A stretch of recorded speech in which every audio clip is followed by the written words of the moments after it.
वो कहते हैं ना, आपकी हड्डियां निचोड़ लेते हैं, तब जाके आपको 4 रुपए देते हैं। कि कोई कहा तुमने नंद के आगे मुंह के ऊपर ये बात मारनी थी।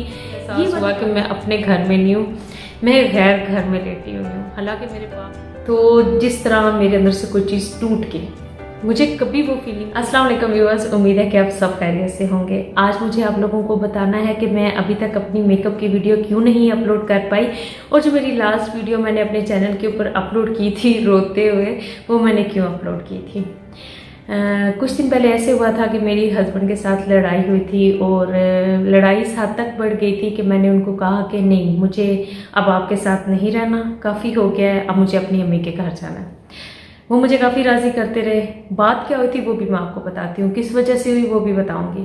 लेकिन मुझे काफ़ी देर राज़ी करते रहे, लेकिन मैंने कहा कि नहीं, किसी सूरत नहीं, मुझे तो अब आपके साथ बिल्कुल नहीं रहना, मुझे अपनी अम्मी के घर जाना है। और बड़ा मुझे राज़ी किया। जब मैं नहीं हुई तो उन्होंने मेरी अम्मी को कॉल की, और मेरी अम्मी और भाई बहुत जल्दी आ गए, क्योंकि कभी अल्लाह का शुक्र है ऐसी कभी कोई कॉल उन तक नहीं गई थी। तो उन्होंने कहा कि फ़ाखरा की तबीयत ठीक नहीं है, वो कहती है कि मैंने आपके घर जाना है, तो आप बाजी आ जाएँ। अम्मी मेरी आ गई, वो भी मुझे काफ़ी पूछती रही कि क्या हुआ है क्या नहीं। मैंने कहा नहीं, कोई बात नहीं, मुझे अभी अम्मी अब्बू के पास जाना है, और जो बात होगी मैं अब्बू को ही बताऊंगी। अच्छा, ज़िद में थी, तो मैं भाई और अम्मी के साथ फिर अब्बू के घर आ गई।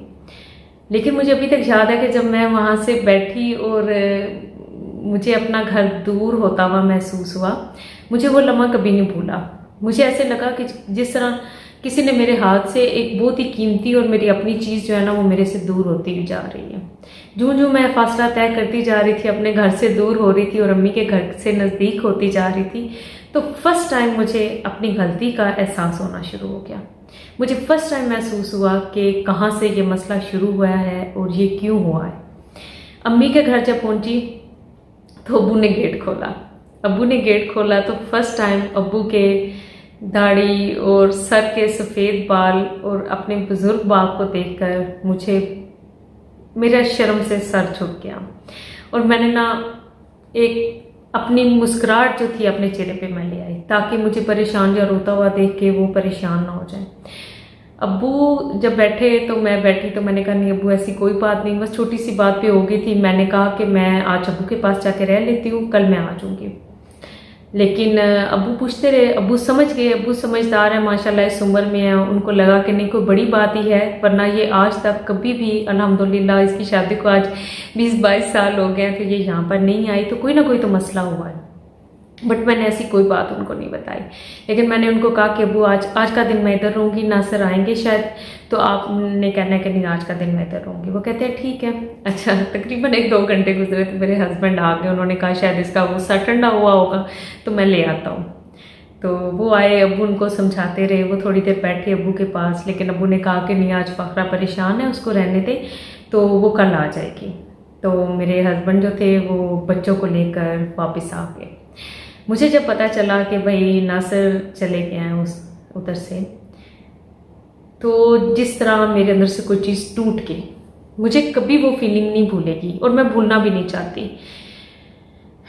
अब्बू अम्मी ज़ाहिर है मेरे बुज़ुर्ग हैं, उन्होंने सुबह फजर के टाइम जागना था। जब नासिर गए उस घर से, मैं अम्मी के घर ही रुक गई। रात के तकरीबन 11-11:30 बजे थे।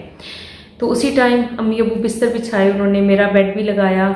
अम्मी अब्बू के रूम में था, एसी लगा हुआ है माशाल्लाह से वहाँ पर।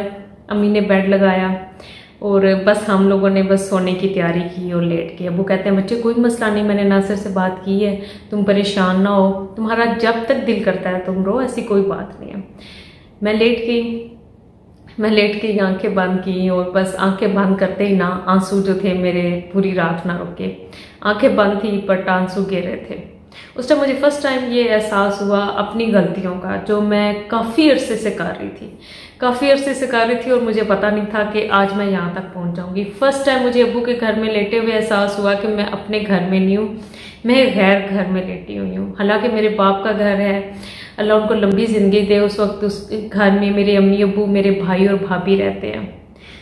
आज की वीडियो बनाने का मकसद सिर्फ और सिर्फ मेरी उन बहनों को वो मैसेज देना है जो अपनी शादी होने के बाद ये समझती हैं कि उनके माँ बाप का घर बहुत बड़ा है, वो उसकी बहुत केयर करते हैं। अपने हस्बैंड को बार बार ये कहना, ये जताना, मैं अपनी अम्मी के घर चली जाऊंगी, मैं अपनी अम्मी के घर चली जाऊंगी, मेरे अब्बू ये हैं, मेरे भाई ये हैं, वो ऐसे हैं, वो तो ऐसे करते हैं, तुम्हारे भाई ऐसे हैं, तुम्हारे भाई ऐसे हैं।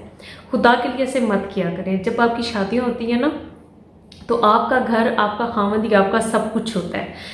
मेरे से जो गलती हुई वो मैं आपको बताऊंगी, लेकिन जो आजकल लड़कियां ये गलती कर रही हैं ना, और मैं ज़्यादातर देखती हूँ, पूरा दिन अपने हस्बैंड को ताने देने। जब हस्बैंड नौकरी करके आता है, बेचारा कमा के आता है, फिर उसको कहना कि मेरे भाई ये हैं, मेरा वो वाला भाई ये है, मेरी वो वाली बहन ये है, तुम तो ये हो, तुम्हारी बहन ये है, मेरे तो अब्बू मेरी इतनी केयर करते थे, वो तो ऐसे हैं, आज भी मुझे वो घर रख लें, तुम्हें तो कोई बुलाता नहीं है, तुम्हें तो ये नहीं करता। खुदा के लिए ऐसे ना किया करें। अपने घरों को, अपने घरों का सुकून इन चीज़ों के पीछे ख़राब मत करें। जिस घर को आप छोड़ के आ गई हैं वो अब आपका घर नहीं है। अब जब आप वापस जाएंगी, आपके जाते जिस बाप ने इतने पैसा लगाकर, इतनी मन्नतों से, आपकी मिन्नतों मुरादों से, इतने मुश्किल से आपका रिश्ता देखा, आपको ब्याहा, आज यहाँ तक वो आपको पहुँचाया, उसके आगे और भी बच्चे हैं, बेटियाँ हैं, उन वालिदैन ने अभी उनका भी करना होता है। आप अपना घर बसाएं, अपने खामद को, उस घर को ही अपना समझें। छोटी मोटी बातें हर घर में होती हैं। जब दो इंसान मिलते हैं, नई जिंदगी शुरू होती है, तो बड़े मसले आते हैं, लेकिन उसका सोल्यूशन ये नहीं है कि आप छोटी छोटी बातों पे नाराज होकर तो अपनी अम्मी के घर जाके बैठ जाए, या खामद को बार बार ताने देती रहे कि देखो ये हो गया, तुम्हारे पेरेंट्स वैसे हैं, मेरे पेरेंट्स तो माशाल्लाह पता नहीं क्या है। तो उसी घर में जाके अपना दिल लगाएं। और माँ बाप को भी मैं एक बात कहूँगी कि जब आप अपनी बेटियों की शादियाँ करें, आप ज़रूर उनसे बात करें, आप ज़रूर उनके दुख दर्द सुने, लेकिन उन्हें समझाएं। उन्हें ये तरबियतें ना दें कि तुम उसे ये तुमने जवाब देना था, तुमने अपनी जेठानी को ये कहना था, तुमने अपनी सास को ये क्यों नहीं कहा, तुमने नंद के आगे मुंह के ऊपर ये बात मारनी थी। ये वाली बातें जो हैं घर तोड़ देती हैं, ये दिलों से मोहब्बत ख़त्म कर देती हैं। आहिस्ता आहिस्ता आहिस्ता खामद के दिल में वो इज्जत नहीं रहती। जब आप खुद ही पूरा दिन अपने खामद को ये कहती रहती हो कि मेरे अम्मी अब्बू, मेरा घर, मैं अपने घर जा रही हूँ, मैं अपने घर जा रही हूँ, तो जब आप अपने खामद को ये बताओगी बार बार, तो वो तो ये समझेगा कि मैं भी कुछ नहीं हूँ, ये घर भी इसका कुछ नहीं लगता। जब आहिस्ता आहिस्ता वो ये समझना शुरू कर देंगे, तो फिर वो आप लोगों के साथ सलूक भी ऐसा करेंगे। तो आप लोग कभी भी ये गलती मत किया करें। जब भी हो अल्लाह ताला से सब्र की दुआ किया करें। कोई ना कोई बात हो जाती है, हस्बैंड से हो जाती है, वो भी इंसान है। सारा दिन जो कमा के या बाहर खामद आपके होके आते हैं ना, मैं भी कमाती हूँ, या जो वर्किंग लेडीज़ हैं वो इस चीज़ को समझती होंगी कि बाहर से कमा के लाना, किसी के पास से पैसा कमा के लाना कितना मुश्किल है। वो कहते हैं ना, आपकी हड्डियां निचोड़ लेते हैं, तब जाके आपको 4 रुपये देते हैं। तो एक खामद वहाँ से कमा के लाता है, फिर चाहे वो अगर आपको खुला खर्चा भी नहीं दे रहा, लेकिन खर्चा तो वो कर रहा है ना। लेकिन फिर आप उसको ये कहोगे कि मेरे अम्मी अबू, मेरी बहन, मेरा वो। तो अब मुझे बताएं, वो बेचारा क्या करेगा? वो किसके लिए कमा रहा है? वो इतना किसके लिए कर रहा होता है? खामदों के लिए अगर आप कहती हैं तो मैं एक अलग से वीडियो बना दूंगी, लेकिन आज की वीडियो सिर्फ और उन फिर पेरेंट्स के लिए मेरी है कि अपनी बेटियों की जब शादी करती हैं तो उनको सब्र की, उनको बताया, उनको समझाया, घर जोड़ने की बातें की। उनको इश्ताल नहीं दिलाना होता कि ये करो, तुम वो करो, तुम उसको ये जवाब दो। ये चीज़ें घर तोड़ देती हैं, ये चीज़ें दिलों में मोहब्बत ख़त्म कर देती हैं। जब सुबह हुई अम्मी के घर में, रात सोई और मुझे एहसास हुआ कि नहीं, मेरे से क्या गलती हुई। मेरे से गलती ये हुई कि जब हमने इस घर में शिफ्ट किया तो घर की शिफ्टिंग हमारी बेसमेंट के साथ ट्रिपल स्टोरी बन जाता है। इसका काम इतना ज़्यादा था, आपकी चाहे 10 भी मेड्स हो, मेरे पास 2 थी हेल्पर्स, लेकिन कबर्ड्स में जिस तरह हर चीज़ रखनी है, सामान रखना है, वो आपने खुद ही करना है। मैं रात को मतलब हमें 2-3 बज जाते थे दोनों मियाँ बीवी को काम करते हुए, लेकिन मतलब हमारे काम नहीं थे ख़त्म हो रहे। इसके साथ साथ मैं अपने चैनल का भी काम लेके जा रही थी, साथ साथ बच्चों का भी था। तो मैंने हस्बैंड को तो इग्नोर हुए ही हुए, वो क्या इग्नोर हुए, मैं क्या इग्नोर हुई, बच्चे भी इग्नोर हुए। लेकिन मैं ये नहीं कहती कि मैंने कोई मतलब मशवरे से काम किया, लेकिन उससे मैं बहुत ज़्यादा गुस्से में, बहुत ज़्यादा मतलब अपनी वो कहते हैं ना ज़बान से ऐसे तल्ख लफ्ज़ करने शुरू हो गई थी, जिससे हमारे आपस में हालात ऐसे हुए और जहाँ तक बात पहुँची कि मुझे गुस्सा आ गया और मुझे ये था कि नहीं, मैं भी गुस्से में हो गई, मेरे हस्बैंड भी हो गए।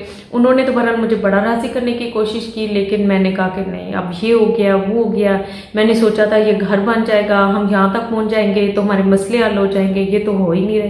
तो यकीन माने, अल्लाह की कसम, दिलों में अगर सुकून हो, मोहब्बत हो, अल्लाह से लो हो, आप इन चीज़ों में कुछ भी नहीं पड़ा हुआ।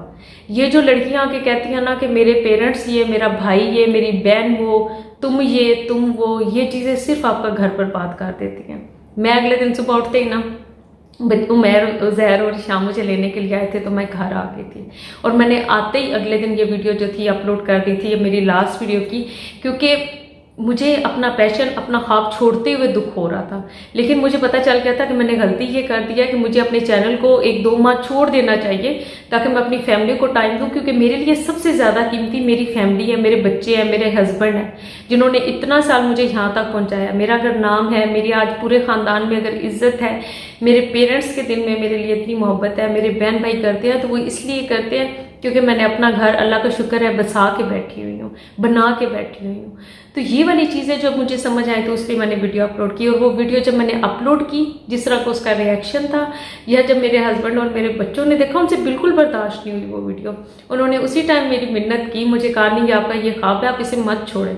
हाँ, हमसे भी गलतियां हुई, बच्चों ने भी एक्सेप्ट की कि नहीं, हमने आपकी इतनी मदद नहीं की। हस्बैंड ने भी कहा कि नहीं, आप भी थकी हुई होती थी, मैं भी थका होता था ज़ाहिर है काम से, तो अब हमें मिल के सब कुछ करना है। अल्लाह का शुक्र है। इसीलिए फिर मैंने ये सोचा कि जब मेरे से सब यूट्यूबर्स ने, कितनों ने बात की, आप लोगों ने बात की, आपने कहा कि हमें आपसे सीखने को बहुत ज़्यादा मिलता है, आप हमारे से बात किया करें क्योंकि हम सुनना चाहते हैं आपको।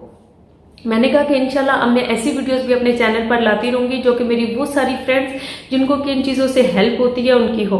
तो अभी तक इसीलिए कोई मुश्किल सी मेकअप की वीडियो मैंने अपलोड नहीं की। इंशाल्लाह ताला अल्हम्दुलिल्लाह 2-3 दिन है, मुझे लगता है कि छोटे छोटे काम है वो खत्म हो जाएंगे। पता है क्या, चैनल के ऊपर तो मैं बाद में भी मेकअप की वीडियोज अपलोड करती रहूंगी, लेकिन घर के काम ये दोबारा नहीं होंगे। एक चीज़ जहाँ पे लग जाती है वो लग जाती है। जिस तरह हमारे घर में अब सोलर पैनल्स की फिटिंग हुई है, उसके ऊपर 7-8 लाख रुपया लग गया। अब हम वो रोज रोज तो मैं नहीं ना लगा सकते हम लोग, तो उसको टाइम देना, उन चीज़ों को देखना ज़्यादा ज़रूरी है कंपैरेटिवली टू मैं अपने चैनल के ऊपर वीडियोस तो इंशाल्लाह ताला एक दफ़ा सेट हो जाएंगे तो फिर मैं अपलोड करती रहूँगी। और इंशाल्लाह ताला कुछ ही दिनों में आप देखेंगे कि मेकअप की वीडियोस मैं उसी तरह अपलोड किया करूँगी। आई होप कि आज की वीडियो आपके लिए हेल्पफुल रही होगी, आपको कुछ सीखने को मिलेगा। और वीडियो को लाइक और शेयर ज़रूर मेरे चैनल को करती रहा करें जब तक मेकअप की वीडियोस नहीं आती उस दिन तक। और अपने भी लाइफ लेसन ज़रूर मेरे साथ कमेंट बॉक्स में शेयर किया करें, मुझे भी बहुत हेल्प मिलती है, आप लोगों से सीखने को मिलता है। तो मिलेंगे इंशाल्लाह हम अपनी नेक्स्ट वीडियो में, तब तक के लिए अल्लाह हाफिज़।